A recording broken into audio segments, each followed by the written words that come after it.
एबे आंचलिक पाणीपाग विज्ञान केन्द्र पक्षर पाणीपाग जनित एक विशेष सूचना सामना को आसी। तेज बर्तमान जहाँ सूचना मिली 7 तारिख जाए ओडिशा रे प्रबल वर्षार संभावना रही 24 घंटा यह सब जिले में वार्निंग जारी होती। तेज जहाँ सूचना मिली अत्यधिक वर्षा सह बिजुली घड़घड़ी एवं पवन होबार संभावना रही।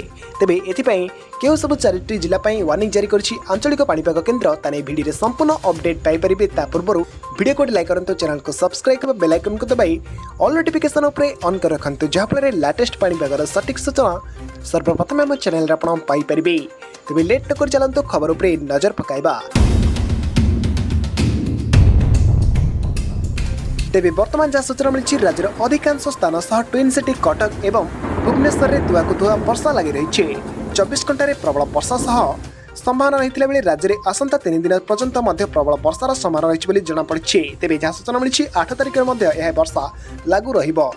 तेबे प्राय 7 तारिख में लागू रहिबो एही वर्षा, किंतु 8 तारिख में अल्प बहुत वर्षा होबार संभावना रही तथा 24 घंटे वज्रपात सह प्रबल वर्षार अति प्रबल वर्षा 4टी जिला वार्निंग जारी होती।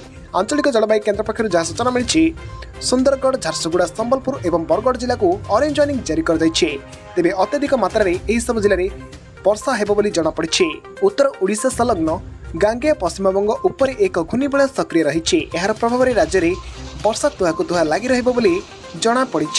तेबे आगामी दिन में ओडिशा रे अत्यधिक मात्रा में वर्षा रही, जहाँ आंचलिक जलवायु केन्द्र पक्षर सूचना दी जाइए। एथिसह राज्यर मौसमी सक्रिय रही अधिकांश जिले में तुहाकुतुहा वर्षा लगी रही।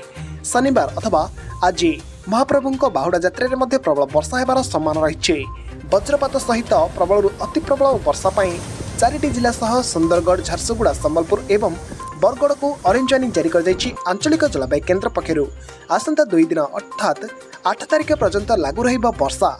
यह नहीं आंचलिक जलवायु केन्द्र पक्षर सूचना दी जाइए। तेबे अत्यधिक वर्षा 4टी जिला वार्निंग जारी होती। से आपने अलर्ट रहंतु। तेबे आपण मैंने क्यों जिलूर आम वीडियो को देखुंत आपण अंचल में वर्षार परिमाण क्यों रही वीडियो कमेंट बॉक्स में निश्चय कमेंट कर जणातु।